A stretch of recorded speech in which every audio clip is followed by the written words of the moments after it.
교재 55쪽 보시면 작품 3개 복합 지문이거든요. 현대시 박제삼의 흥부부부상, 그리고 현대시 김사인의 지상의 방한칸, 그리고 현대소설이에요. 오발탄 이범선의. 첫 번째 작품 보세요. 흥부부부상이라고 이야기했잖니? 제목이 대상상 정사라고 이야기했잖아. 뭐가 먼저 떠올라야 되지? 그들이 처한 상황, 경제적 어려움, 가난 속에서 흥부 부부가 어떠한 태도를 보이고 있는가, 요거 보는 것이고, 다음에 두 번째 작품을 보면 조금 더 명확해져요. 의미의 연관성이 있거든. 하필 방 한 칸이래. 이거는 유일하게 남아있는 그 공간 하나라는 의미잖아. 그렇구나. 흥부, 가난, 지상의 방 한 칸, 경제적인 어려움, 요거 말하는 것이네. 첫 번째 작품과 두 번째 작품은 이러한 맥락일 것이다. 요 정도 우리 추측하고 작품 분석해야 되겠죠? 운문문학 작품은 수식어 서술어 중심으로 문장 단위로 연결해서 보라고 말씀드렸고, 소설은 중략 찾으시고 중략 앞뒷부분에 장면 나누어야 된다고 이야기를 했잖아. 시작 부분 그리고 끝 부분에 뭐 찾는다? 시, 공간, 표지어 찾는다. 그리고 무엇을 중심으로 읽는다? 등장인물의 심리 성격, 그리고 그들이 처해 있는 상황 중심으로 읽어나간다. 내적 요소, 외적 요소 각각. 지문 분석해 보시기 바랍니다. 첫 번째 작품과 두 번째 작품, 경제적인 어려움, 가난과 관련됐나요? 맞죠? 흥부부상에서는 그 가난을 어떻게 극복하라? 서로 연민하고 일심동체하는 정신적인 풍요가 물질적 풍요보다 소중하다라고 이야기를 하고 있는 듯하죠. 두 번째 작품, 지상의 방 한 칸은 어떤 공간이지? 두 가지 의미지. 첫 번째는 지금 화자의 가족이 머물러 있지만 며칠 후면 내주어야 할 공간으로서의 방 한 칸이기도 하지만, 초라한 몸 가릴 수 있는 방 한 칸이 없잖아. 동경과 소망의 공간으로서 이 두 가지 의미를 모두 다 가지고 있는 것이네. 첫 번째 작품부터 보도록 하겠습니다. 흥부부부, 시적 대상이죠. 박덩이를 사이하고, 박덩이는 어떤 의미를 가지고 있습니까? 두 가지 의미예요. 첫 번째, 왜 박덩이를 갈라먹니? 먹을 게 없으니까. 따라서 박덩이라는 것은 첫 번째, 흥부부부의 가난한 삶을 나타내주는 보조관념이기도 하고요. 두 번째는 그 박을 통해서 흥부부부가 삶을 영위할 수 있게 되는 거잖아. 이 이미지를 가지고 있는 거. 가르기 전에 건넨 웃음살을 생각해라. 박덩이 가르기 전에, 야, 우리 박 갈라서 박소 파서 죽을 끓여 먹을까? 뭐 해 먹을까? 웃음살. 분수에 만족하는 삶이죠. 가난을 받아들이는 안분지족하는 삶의 태도가 드러나 있는 것이네. 금이 문제리, 황금 벼이삭이 문제리에서, 여기에서의 금과 황금 벼이삭은 무엇과 대립적인 이미지야? 정신적인 가치. 흥부부부, 그리고 화자가 추구하는 가치와 대립적인 것이지. 그래서 그러한 물질적인 가치인 금과 황금 벼이삭은, 물질적 풍요는 중요하지 않다라는 것을 이야기해주고 있는 부분이잖아. 웃음의 물살, 가난을 이기는 힘이다. 왜? 웃음이 문제라고 이야기했잖아. 여기서의 문제라는 것은 이렇게 보셔야 되는 거예요. 무엇이 중요한가 라고. 아시겠죠? 왜? 금과 황금벼이삭은 문제가 되지 않는다. 즉 중요하지 않다는 거잖아. 뭐가 중요하다? 웃음이 문제다. 웃음이 중요하다. 이연 보시면 없는 떡방아 소리도 있는 듯이 드러내고, 낙천적 태도네. 청각적 심상을 활용해서 어조는 그것이 확실히 문제다. 단정적 어조고요. 손발 닿은 처지끼리 함께 웃어주던 비추어주던 거울 면들아 부부간의 이해와 사랑.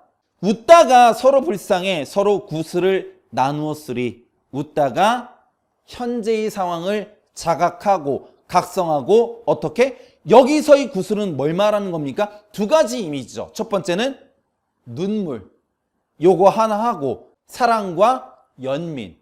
절로 얼굴에 흘러내리는 구슬까지 눈물까지 서로 부끄러워하며 연민과 배려내. 서로 소스라쳐 구슬을 거두고 본 웃음 물살을 지었다고 헤아려 보라. 그것이 확실히 문제다. 다시 1년에서 금과 황금 벼이삭이 문제가 되지 않고 웃음이 문제다. 금과 벼이삭이 아니라 웃음이 중요하다고 했잖아. 맨 마지막 연에서도 그 본질적인 웃음의 물살이 확실히 문제라는 거. 정신적인 가치가 중요하다. 서로 믿고 다독이고 배려하고 연민하는 자세로 가난을 극복할 수 있다. 이 내용이네. 가난한 삶의 애환과 그리고 소박한 행복의 가치. 흥부 부부를 바라보는 이예요. 그리고 시적 대상은 박덩이를 가르는 흥부 부부고, 박덩이를 가르기 전에 흥부 부부가 웃고 있는 상황 속에서 소박한 삶의 태도를 전달한다는 거. 고전 소설의 인물과 상황을 활용하여 주제를 효과적으로 구현했다. 박타는 흥부 부부지. 그리고 상징적 소재를 활용해서 주제를 뒷받침했다. 박덩이 그리고 구슬, 연민. 단호한 어조의 진술을 반복해서 주제의식을 강조한다. 무엇 다. 명령문을 통해 상황에 대한 주목을 유도한다. 헤아려 보라, 생각해 보라. 이런 것들. 청각적 이미지를 사용해서 상황을 드러내고 있다. 없는 떡방아 소리도 있는 듯이 드러내고, 가난 속에서도 어려움을 극복해내는 소박한 삶의 태도를 보여주고 있다. 진정으로 중요한 것은 서로에 대한 이해와 연민, 사랑, 이런 것들이다. 이것을 나누는 흥부 부부의 삶을 통해서 물질적 풍요의 영매인 현대인들의 모습을 비판하는 내용이라는 거. 요거죠. 화자가 시적 대상으로서 흥부, 부를 바라보고 있는 것이죠. 서로 보며 웃는 거울 면들아. 안분지족, 이해와 사랑, 연민, 배려, 구슬까지도, 그리고 본 웃음 물살, 그것이 가장 문제다라는 거. 없는 떡방아 소리, 그리고 박덩이, 흥부 부부가 처해 있는 가난한 현실을 나타내 주는 것이고, 금과 황금 벼이삭의 원관념인 물질적 풍요는 문제가 되지 않는다라고 이야기를 하고 있죠. 금과 황금 벼이삭, 물질적 풍요, 웃음은 빈곤을 이겨나는 힘. 그래서 부부의 사랑과 신뢰, 정신적인 행복이 더 중요함을 드러내고 있는 것. 그래서 금이라는 것, 물질적 풍요이자 세속적 가치고, 웃음이라는 것은 정신적 행복이고 사랑, 신뢰, 고난을 극복하는 낙천적이고 긍정적인 태도를 나타낸다는 거. 요리 정리했습니다. 두 번째 작품, 세월은 한 고비를 넘는다. 고비고비마다 고난과 시련이잖아. 둘째 놈 애린 손끝이 천근으로 아프다. 책임감과 미안함 때문에. 세상 그만 내리고 싶은 나를 애비라 믿어. 이렇게 잠이 평화로운가? 주체가 누구예요? 둘째 녀석이죠. 서리법을 사용해서 발언이고 이불을 다독여 준다. 자식에 대한 사랑 드러나 있고요. 이 나이토록 배운 것이라고는 원고지 메꿔 밥비는 재주. 여기에서 무엇을 확인할 수 있니? 화자의 직업. 글 쓰는 사람이다. 쫓기듯 붙잡는 원고직한 절박한 현실을 말하는 것이지. 마침내 못 건널 운명의 강처럼 넓다. 운명의 강. 막막한 현실. 초라한 몸 가릴 방 한 칸. 아까 이야기했잖아요. 이게 바로 무엇이 되는 거예요? 동경의 공간인 것이지. 하지만 그 방 한 칸 없다라는 것이잖아. 오른쪽 단에 망망천지에 없단 말이냐?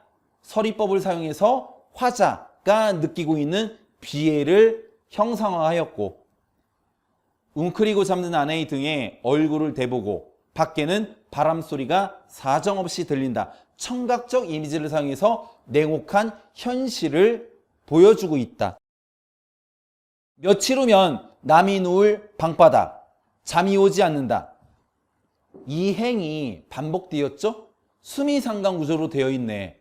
화자의 정서, 불안감과 절박함, 그리고 형식적 특징으로서는 안정감, 독백적 어조다. 그리고 현재형 진술을 통해 시적 상황을 생생하게 전달하는 것. 현재 시제 선어머럼을 사용해서 니은다. 청각적 이미지를 통해서 냉혹한 현실 상황을 부각하고 있죠. 바람소리, 밖에서 들리는.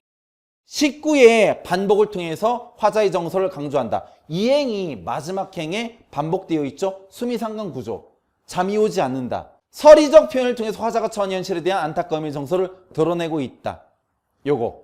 글을 쓰는 일로 가족의 생계를 부담해야 하는 가난한 가장의 비애감이다. 며칠 후면 비워져야 할 집, 시름으로부터 잠 못 들이고 있고 막막한 심정을 부각하고 있다는 거 알아두시면 되겠습니다. 요 구조죠.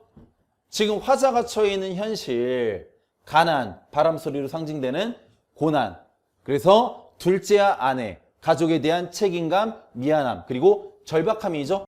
화자가 현재 위치해 있는 공간도 초라한 방 한 칸이기도 하지만 화자가 동경하고 소망하는 공간도 초라한 몸 가릴 수 있는 방 한 칸이기도 하죠. 이 두 개의 의미를 함께 가지고 있는 거예요.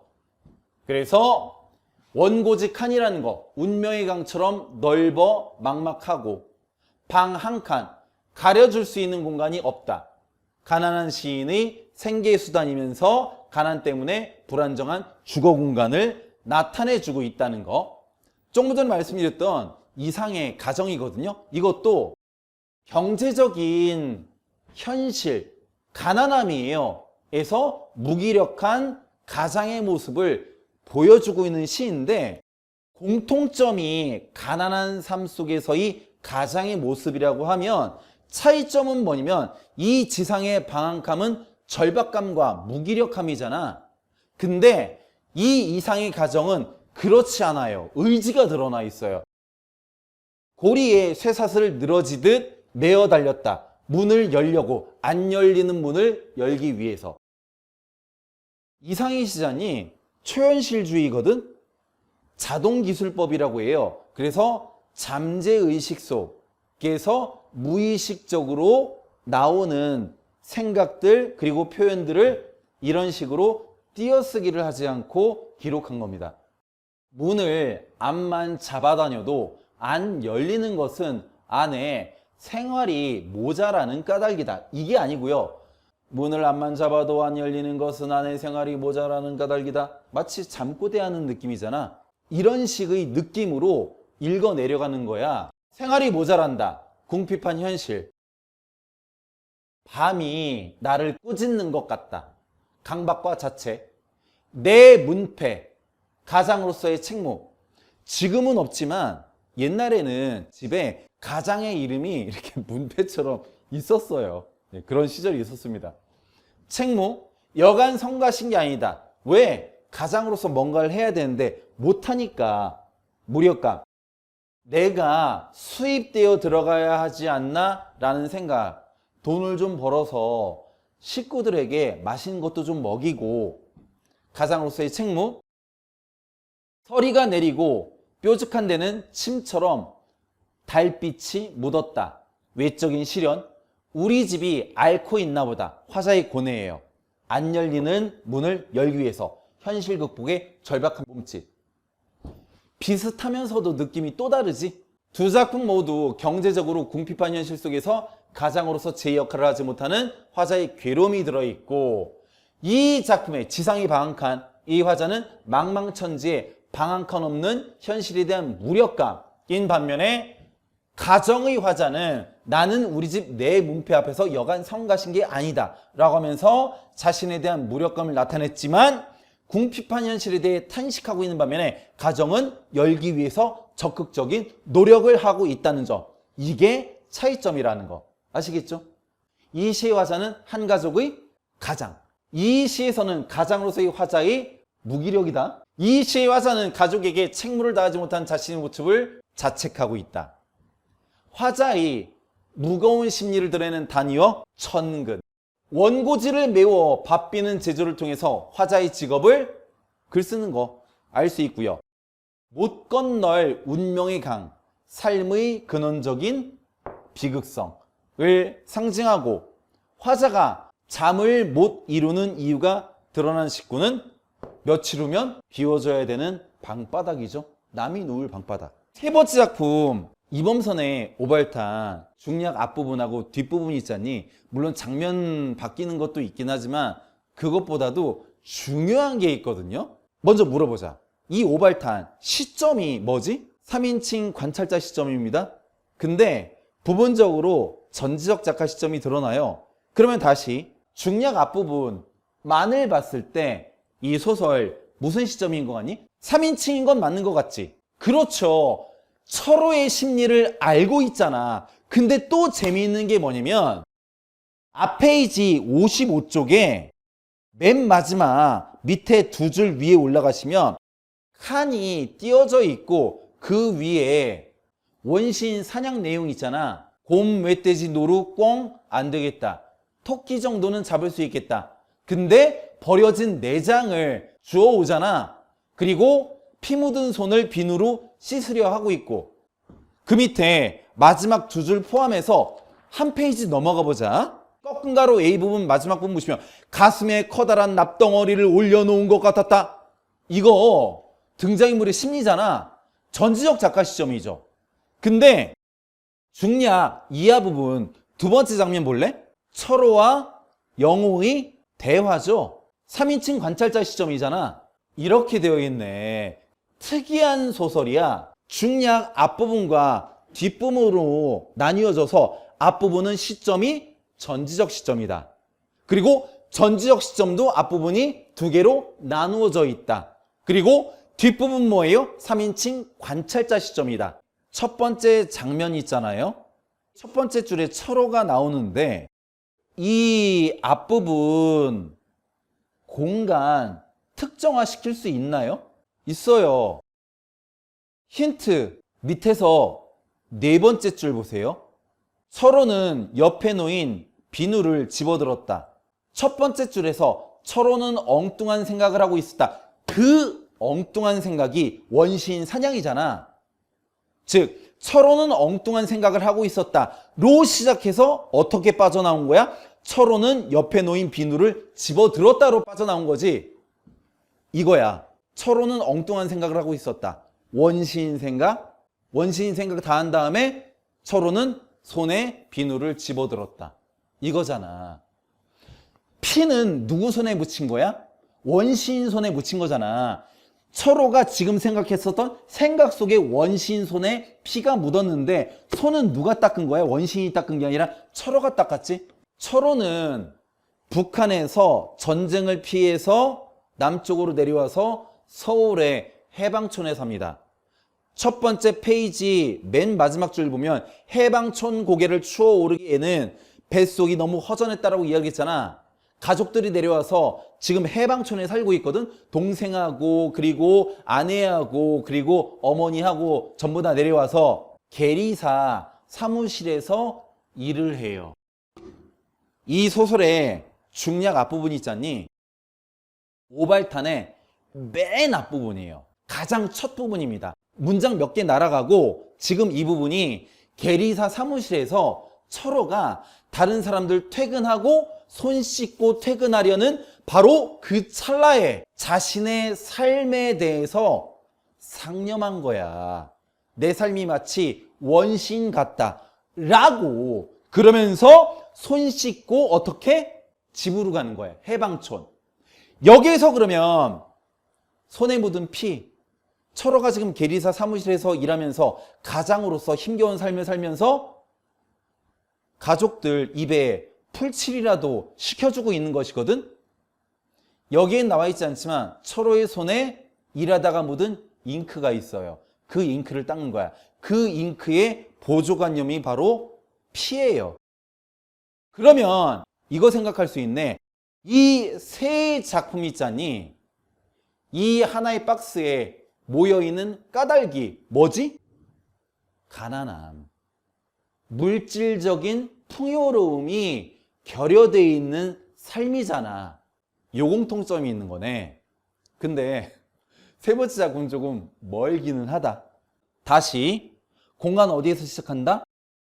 계리사 사무실이란 건 모르니까 제가 알려드린 거잖아요. 어디에서? 개수대에서 시작하지? 뒷페이지 넘어가면 56쪽에서 두 번째 줄 골목 괄호 이거 찾으셨어야 돼요. 두 번째 단락에 두 번째 줄 어디로 갔니? 철원의 집 괄호.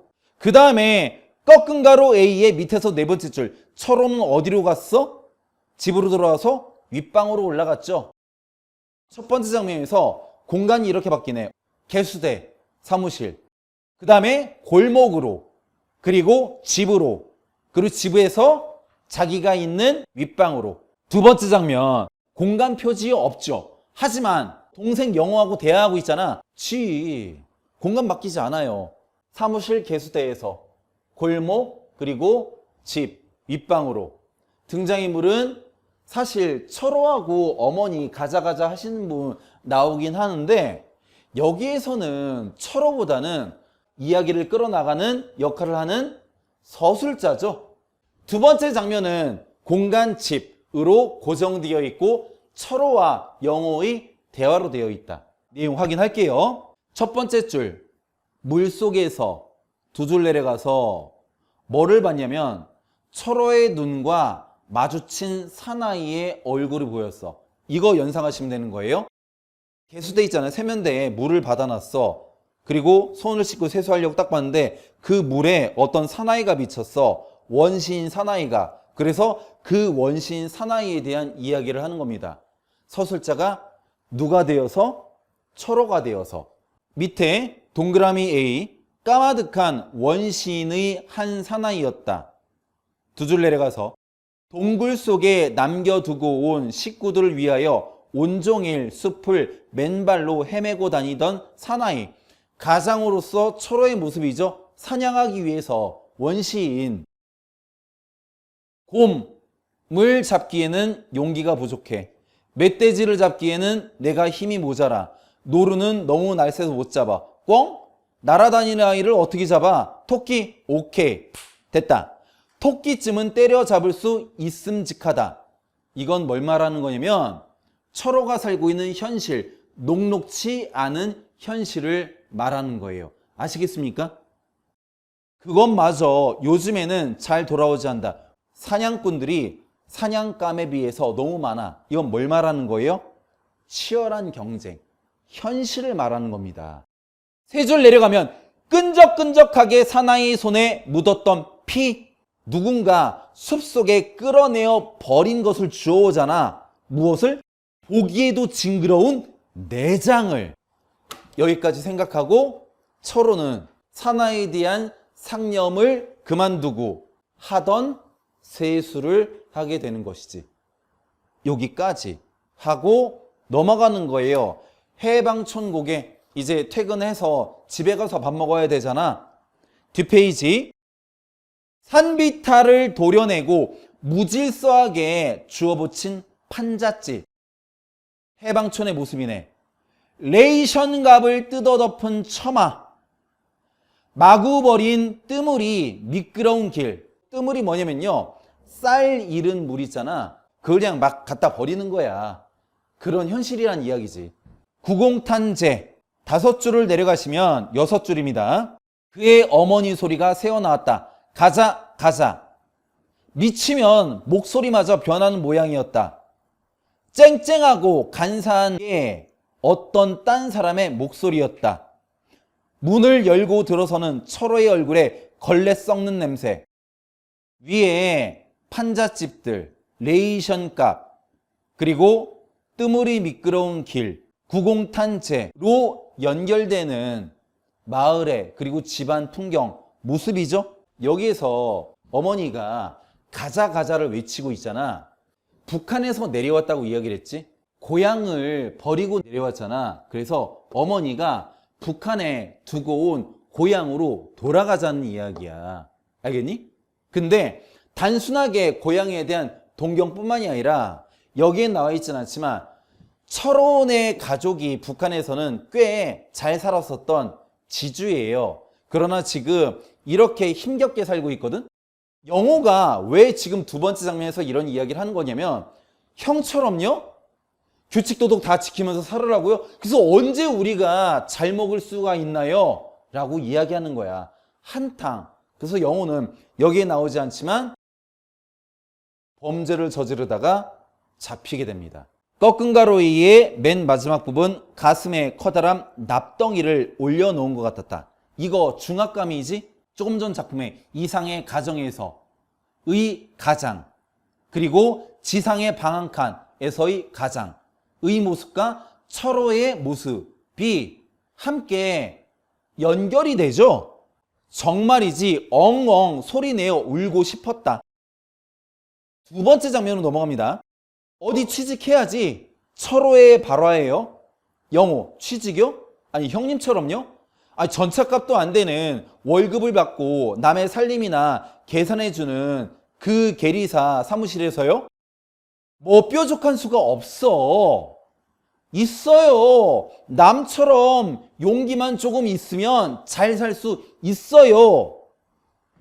오른쪽 단으로 넘어가서 세 번째 줄.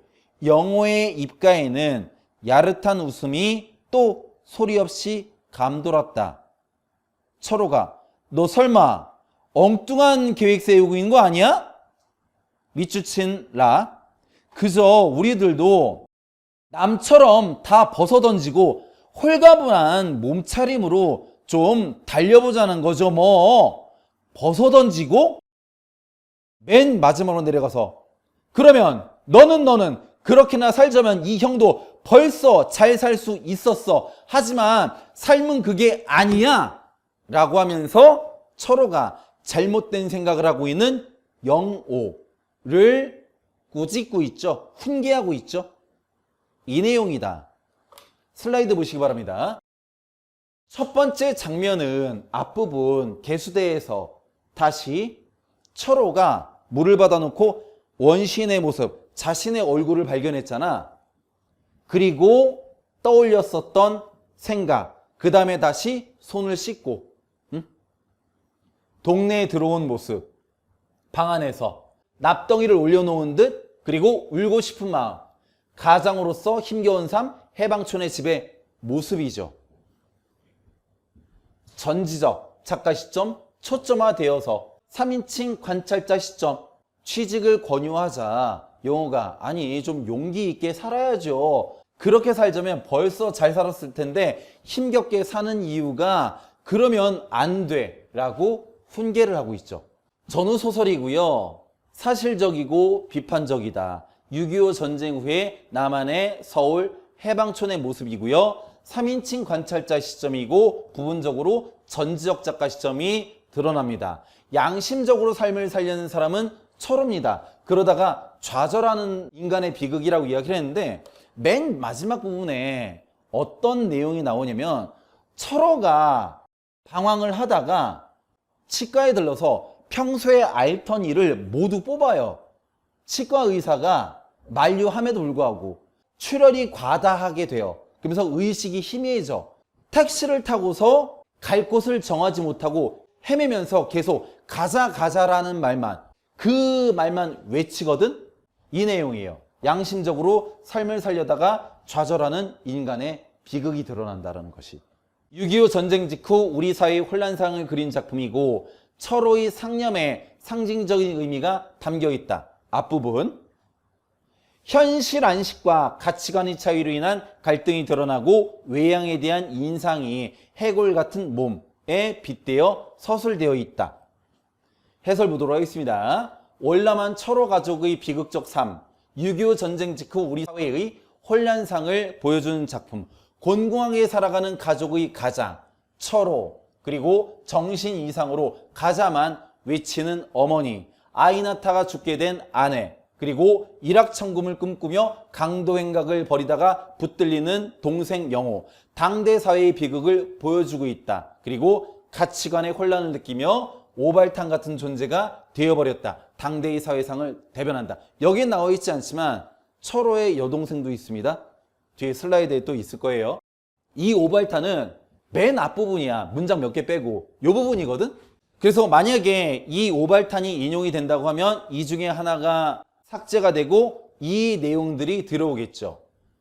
영호는 권총 강도 행각을 벌이다가 붙잡히고 아내는 아이를 낳다가 죽게 되자 돌이킬 수 없는 절망에 이르게 되고 거듭된 충격으로 철호는 거리를 배회에다가 치과에 들러 의사의 만류에도 불구하고 그동안 알아오던 충치를 모두 뽑은 뒤에 과도한 출혈로 점차 의식을 잃어갑니다.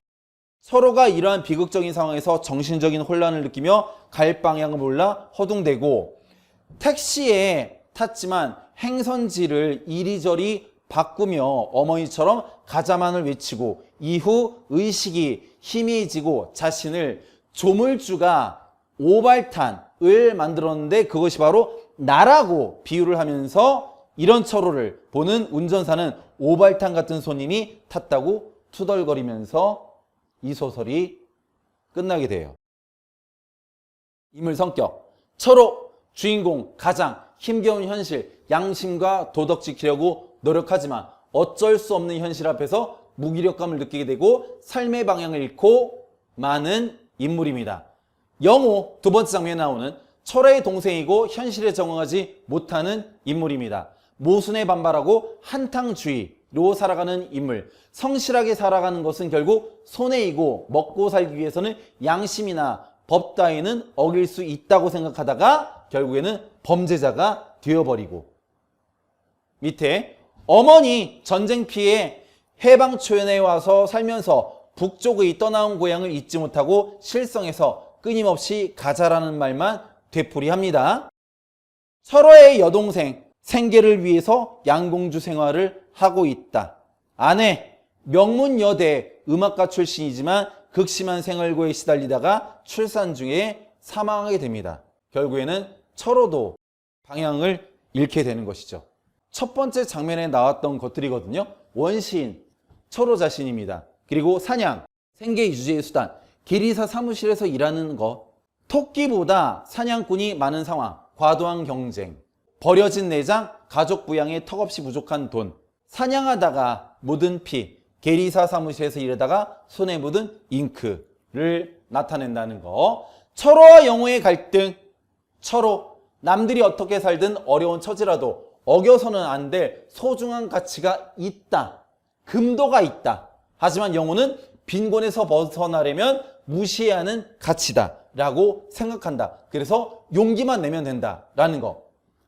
여기에 이렇게 쓰여진 글씨체는요, 우리 지문에는 나와 있지 않지만 연계되었을 때 여러분들이 반드시 알아두어야 되는 내용이기 때문에 가져온 겁니다. 방향성을 잃은 오발탄, 철호의 입장에서는 전후의 비참한 현실 속에서 삶의 중압감을 이기지 못하고 방황하는 주인공이고, 보편적인 인간의 삶 속에서는 궁핍한 현실과 역사적 상처, 전쟁이죠.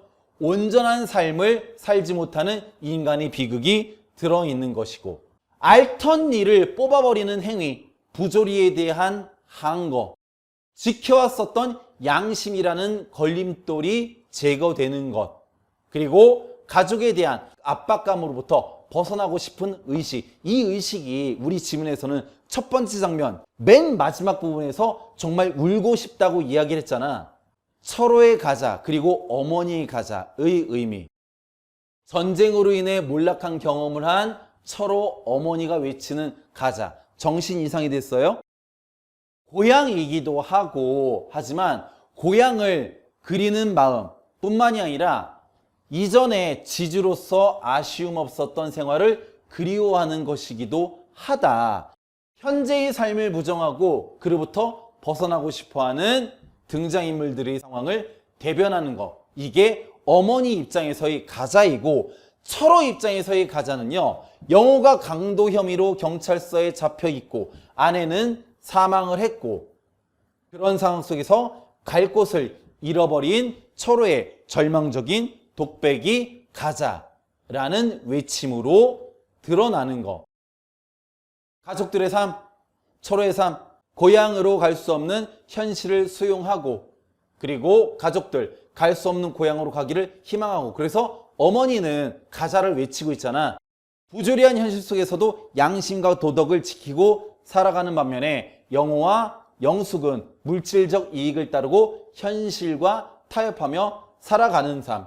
참고로 시나리오 오발탄도 있다.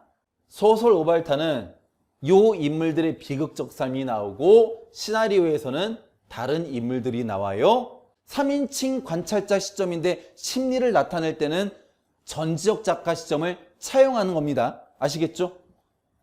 영호를 비중 있게 등장시킨다라는 거. 소설에서는 철호가 주인공이자 중심이 되는 초점이 맞추어지는 인물이잖아. 계리사 사무실, 해방촌, 경찰서, 병원, 치과, 택시안. 하지만 이러한 공간들이 추가되어서 내용이 보다 풍부해졌다는 거. 이 정도 알아주시기 바랍니다. 작품 비교하면 첫 번째 작품과 두 번째 작품은 가난한 현실이지. 이것도 마찬가지로 가장으로서 철호의 살이라는 점에서 이 세 작품이 하나의 박스에 묶이게 된 이유를 우리가 확인할 수 있겠죠? 59쪽 그리고 60쪽에 문제 5문제 있거든요. 신속하게 풀어보시기 바랍니다. 함께 답 맞추도록 하겠습니다. 1번 문제 볼게요. 가의 표현상 특징으로 적절하지 않은 것을 찾으라고 이야기했네요. 고전 소설을 모티브로 하였다. 흥부전. 단정적 어조. 문제의식 부가. 문제다. 3번. 금은 웃음의 원인이다 라고 이야기했는데 아니죠. 답 나왔고요. 4번. 비유를 통해 소스라쳐 반짝이듯 이런 것들 흥부부의 순수한 모습을 표현하고 있죠. 5번. 본 웃음은 화자와 흥부부가 모두 긍정하는 것으로 이해할 수 있고요. 2번 문제 봅니다. 두 번째 작품에 대한 이해로 적절한 것을 찾으라고 이야기했어요. 지상에 방 한 칸, 화자의 처지지? 추구하는 궁극적인 공간. 여기에서 이 의미가 아예 없는 것은 아니지만 지상의 방 한 칸은 화자의 처지, 가난한 현실을 보여주는 것이라는 느낌이 좀 더 강합니다. 2번. 꿈결에서도 식은땀을 흘리는 것은 원고지 메꾸는 일의 결과가 만족스럽지 못하기 때문이다. 경제적 어려움이잖아. 답 2번이고요. 3번. 천근으로 아픈 둘째 놈을 지켜보는 화자의 마음을 서리적 표현을 강조하고 있다 라고 이야기했는데 천근으로 아픈, 누가 아픈 거야? 둘째 놈이 아픈 거니 아니면 화자가 아픈 거니? 그렇죠. 화자가 아픈 거지. 이거는 서리적 표현, 평화로운가. 이거는 이 평화로운가의 주체가 둘째 놈이죠. 주체가 달라요. 4번. 못 건널 운명의 강에서 화자의 재주가 부족하다? 아니죠. 현실 인식이죠. 수미상관, 노동으로 시달린 화자? 아니죠. 가난으로 걱정하는 화자의 모습이죠. 3번 문제 봅니다. 적절하지 않은 거. 무등을 보며 비슷하죠? 가 작품하고. 1번. 갈매빛의 등성이를 드러내고 서 있는 여름산의 모습은 가의 웃음이 물살이 반짝이며 정갈한 모습과 유사하다. 맞죠? 가난한 상황에 굴하지 않고 있는 모습. 2번. 보기에 가난의 상황을 가에서는 없는 떡방아 소리도 있는 듯이 드러낸 모습으로 표현하였고요. 맞습니다. 다음 3번. 보기에 지엄이는 지아비를 물끄러미 우러러보는 상황은 가에 같이 웃고 서로 구슬을 나는 모습에 대응된다. 맞죠? 서로 의지하는 모습. 다음 4번. 보기에 가시덤불 쑥구렁은 가에 서로 소스라치는 원인에 해당한다 라고 이야기를 했는데 가시덤불 쑥구렁은 화자가 처한 가난의 부정적인 현실이죠. 하지만 서로 소스라친다라는 것은 서로 눈물 짓다 쑥스러워진 거잖아. 답 4번입니다. 5번. 성태라도 자욱이 끼일 일은 가의 본 웃음 물살을 지은 상과 유사하다. 부정적인 상황에 흔들리지 않고 본연의 순수함을 유지하려는 거잖아. 넘어갑니다. 4번 문제. A와 B에 대한 등장인물의 생각으로 적절한 것을 찾으라고 이야기를 했는데 원시인과 허수아비죠. 원시인은 가족의 생계를 책임지며 살고 있는 철호고요. 허수아비는 보편적인 사회 규범을 말하는 것이죠. 1번, 철호는 가족의 생계를 책임지기 위해서 원시인처럼 아니에요. 2번, 영호는 철호와 달리 A를 자신과 가깝게 하고 있다? 아니죠. 원시인은 철호의 모습입니다.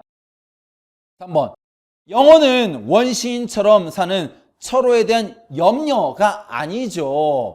그렇게 살아서 언제 돈을 벌어요? 라는 입장이잖아.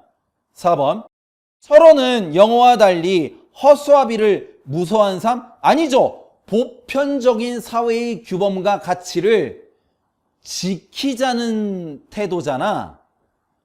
답 4번이고요. 5번, A와 B는 각각 철호와 영호가 추구해야 할 가치? 아니죠. A는 철호의 모습, B는 철호에게 잊지 말아야 할 가치죠.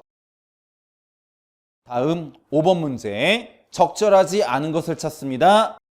본문 선택지 가를 볼까요? 동굴 속에 남겨두고 나온 식구들을 위하여 온종일 숲속을 맨발로 헤매고 다니는 원시인 사나이는 가족의 부양을 책임지고 살아가는 철호의 모습을 나타낸다고 볼 수 있고요. 그런데 그마저 요즘은 몫에 들어오지 않는다라는 거, 생존을 위해 경쟁이 치열해져 생계를 유지하기가 점점 힘들어지는 상황이고요. 아래가 잔뜩 잡힌 채 비틀어진 문틈으로 그의 어머니의 소리가 새어나왔다라는 부분을 통해서 가난한 현실 속에서도 고향을 향한 회개를 포기하지 않는 바람을 확인할 수가 있고요. 그저 우리들도 남처럼 다 벗어던지고 홀가분한 몸차림으로 달려보자는 것이죠 라고 말하는 영호의 대사에서 세속적인 가치를 추구하며 평범한 사람들처럼 살기를 바라는 인물의 생각을 나타낸다고 할 수 있겠죠. 선택지 5번 마. 그렇게나 살자면 이 형도 벌써 잘 살 수 있었다 라는 부분, 자신의 소신을 굽히지 않고 살아온 지난날의 삶에 대한 회의가 아니라 소신을 언급하며 잘못된 동생의 생각을 바로잡으려는 철호의 태도죠. 답은 5번.